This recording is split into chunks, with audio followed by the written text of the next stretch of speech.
Know ye not that they which run in a race run all, or they all run? Verse 24. But one receives the prize. So run that ye may obtain. Every man that strives for the mastery is temperate in all things. Now, they do it to obtain a corruptible crown, but we an incorruptible. I therefore so run, not as uncertainly, so fight I, not as one that beats the air, but I keep under my body and bring it into subjection, lest that by any means, when I have preached to others, I myself should be a castaway. And Paul said, I realize this is not a short run. And so I'm every day disciplining my flesh. I'm going to run this thing, and I'm not going to get halfway down the line and stop and have everybody else tripping over me falling into the ditch. It takes discipline. It takes a long-term commitment. Look at Hebrews chapter 12. Just go to the right there a ways. Hebrews chapter 12. Verses 1 and 2. Wherefore? Of course, the wherefore is talking about all the people in Hebrews chapter 11 who lived by faith. The examples that we have that have gone before us. Verse 1, wherefore? Chapter 12 of Hebrews. Wherefore, seeing we also are compassed about with so great a cloud of witnesses, let us lay aside every weight and the sin which doth so easily beset us, and let us run with patience the race that is set before us. Anytime you go to a track meet, you'll always notice in the distance, there's that one person that jumps out and tries to get a 200-yard lead because they know they don't have the endurance to finish strong.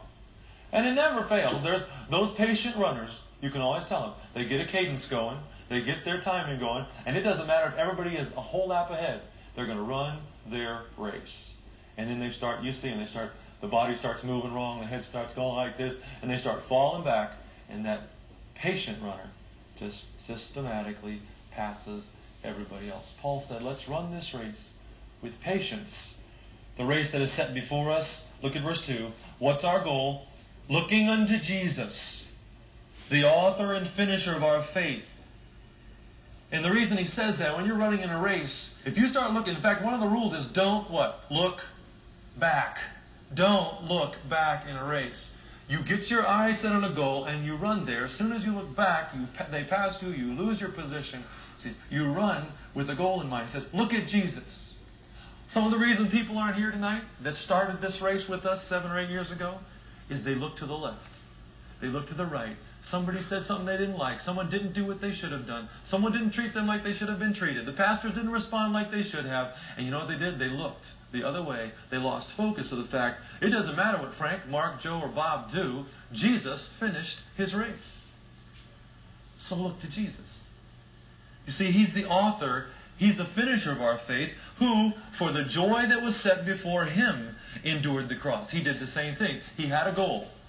Eternity, his kingdom with you and me. And because of the goal, he finished the race.